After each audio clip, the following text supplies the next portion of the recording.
Walau ku tak tahu dan ku tak mengerti semua jalanmu, dulu ku tak tahu Tuhan, berat ku rasakan, hati menderita dan ku tak berdaya menghadapi semua. Tapi ku mengerti sekarang, Kau tolong padaku. Kini ku melihat dan ku merasakan indah rencanamu. Tapi ku mengerti sekarang, Kau tolong padaku. Salam damai Tuhan kita Yesus Kristus menyertai kita sekalian. Salam jumpa kembali bersama saya dalam renungan harian Santapan Jiwaku. Semoga kita semua dalam keadaan sehat walafiat. Saudara-saudari yang dikasihi Tuhan, kembali kita diundang hari ini untuk bersama-sama mendengarkan firman Tuhan, dan kita juga mau merenungkannya, menghayatinya di dalam kehidupan kita sebagai orang-orang yang terpanggil sebagai murid Tuhan, sebagai anak-anak terang. Dan hari ini kita akan merenungkan Injil Yohanes bab 12 ayat 44 sampai 50. Saya mengundang kita semua untuk mendengarkan firman Tuhan. Inilah Injil Yesus Kristus menurut Yohanes. Sekali peristiwa, Yesus berseru di hadapan orang-orang Farisi yang percaya kepadanya. Barang siapa percaya kepadaku, ia percaya bukan kepadaku, tetapi kepada Dia yang telah mengutus aku. Dan barang siapa melihat aku, ia melihat Dia yang telah mengutus aku. Aku telah datang ke dalam dunia sebagai terang, supaya setiap orang yang percaya kepadaku jangan tinggal di dalam kegelapan. Dan jikalau seorang mendengar perkataanku tetapi tidak melakukannya, bukan aku yang menjadi hakimnya. Sebab aku datang bukan untuk menghakimi dunia, melainkan untuk menyelamatkannya. Barang siapa menolak aku dan tidak menerima perkataanku, ia sudah ada hakimnya, yaitu firman yang telah kukatakan. Itulah yang akan menjadi hakimnya pada akhir zaman. Sebab bukan dari diriku sendiri aku berkata-kata, tetapi Bapa yang mengutus aku. Dialah yang memerintahkan aku untuk mengatakannya.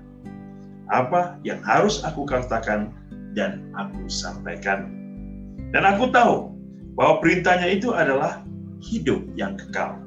Jadi apa yang aku katakan, aku menyampaikannya sebagaimana difirmankan oleh Bapakku kepadaku. Demikianlah Injil Tuhan.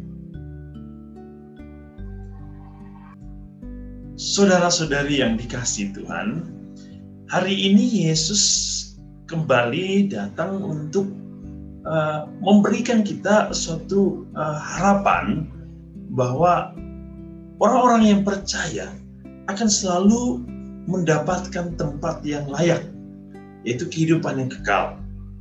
Dan Yesus hari ini berbicara tentang terang. Aku adalah terang dan aku datang supaya tidak ada seorang pun tinggal di dalam kegelapan. Ya. Kalau kita berbicara antara gelap dan terang, itu adalah dua sisi kehidupan yang kita alami saat ini. Ya. Lalu cobalah kita melihat bagaimana seseorang yang berada dalam kegelapan. Ketika orang berjalan dalam kegelapan tanpa setitik terang pun atau cahaya, apa yang terjadi? Banyak hal. Pertama, dia bisa jatuh oleh karena terantuk. Dan jatuhnya pun bisa di jalan, bisa di batu, bisa di got, atau di mana saja. Dan itu membawa risiko yang sangat besar, ya. Apalagi jika jatuhnya di batu, atau di got, atau di jurang. Yang kedua, orang kalau berjalan dalam kegelapan, dia akan tersesat. Karena apa? Ia tidak bisa melihat arah. Yang ketiga, orang yang berjalan dalam kegelapan sudah pasti tidak pernah akan sampai tujuan.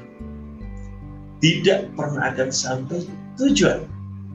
Karena tidak ada sesuatu yang membuka atau menuntunnya yang membuat dia bisa melihat. Nah, dari ketiga hal ini, mungkin kita bisa tambahkan yang lain. Lalu, bagaimana ciri orang yang berjalan dalam terang? Pertama, dia bisa melihat. Dia bisa melihat segala sesuatu yang ada di sekitar dia. Bahkan bahaya pun yang akan mengancam bisa ia lihat. Dan ia tidak akan terantuk. Sebab ia bisa melihat. Ia tidak akan tersesat. Ia pun bisa sampai ke tujuan. Sebab ada arah yang menuntunnya. Ada terang yang membuat dia mampu melihat. Dan hari ini, Yesus datang membawa kita suatu harapan. Bahwa dia adalah terang itu. Dia adalah cahaya itu. Cahaya yang membimbing, yang menuntun, dan menghalau kegelapan hidup manusia. Bagaimana cara Allah menuntun manusia? Bagaimana cara Allah membimbing manusia agar manusia bisa sampai ke tujuan? Yesus berkata, barang siapa yang mendengarkan perkataanku, ya, barang siapa yang mendengarkan perkataanku, ia senantiasa hidup. Tetapi barang siapa yang tidak mendengarkan dan tidak melakukannya, maka ada hakim yang menghakiminya. Yesus datang dengan terang ilahi melalui setiap firman-Nya. Firman-Nya itu adalah norma hidup. Tuntunan hidup.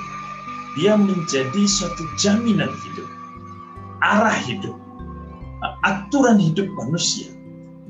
Dan setiap firman Tuhan itu akan selalu mengarahkan kita kepada satu jalan yang disebut dengan kebenaran.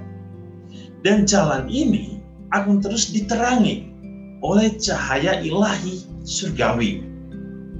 Yang berikut, terang kekekal, terang Yesus membawa manusia kepada kekekalan. Yesus memberikan hidupnya. Yesus memberikan nyawa. Yesus menderita di salib. Dan Yesus bangkit dan mengalahkan kegelapan. Keilahian Allah, keagungan Allah, dan kekuasaan Allah itu menghancurkan kekuasaan iblis yang membawa kegelapan dalam hati manusia, dalam diri manusia, dalam hidup manusia. Oleh karena itu Yesus hari ini mengingatkan kita, hidup ini ada pilihan. Orang yang berjalan di jalan kegelapan, maka ia akan tersesat. Dan tentu ia akan mengalami kematian. Dan ia tidak bisa sampai kepada tujuan. Tetapi sebagai anak-anak terang, jikalau ia menerima kasih karunia Allah, mewujudkan perintah Allah, dan membiarkan hidupnya dituntun oleh terang ilahi, maka ia mampu melihat keagungan Allah, ia mampu melihat cinta Allah, ia mampu melihat tuntunan tangan Allah yang sedang membimbingnya untuk berjalan dalam kebenaran. Ia pun bisa berjalan sampai kepada tujuan. Dan sejarah hidup kita sebagai orang beriman adalah hidup yang kekal. Hidup yang kekal berarti kita ingin bersatu dengan Bapa yang telah mengutus Yesus. Yesus berkata, barang siapa percaya kepadaku, ia bukan percaya kepadaku, tetapi Dia yang mengutus aku. Artinya apa? Bapa. Dan tujuan hidup kita adalah kesatuan dengan Bapa. Dan inilah menjadi harapan setiap orang beriman. Oleh karena itu pilihan kita harus jelas. Pilihan kita harus benar. Kita harus menjadi anak-anak terang. Dalam situasi apapun, ketika kita jatuh, kita bangkit. Ketika kita jatuh, kita bangkit. Biarlah terang rahmat Allah terus membangunkan kita. Biarlah terang rahmat Allah terus mengarahkan kita dan menuntun kita sampai kepada hidup yang kekal. Saudara-saudara, Tuhan Yesus memberkati kita dengan kasih dan berkat-Nya yang berlimpah. Dalam nama Bapa dan Putra dan Roh Kudus. Amin.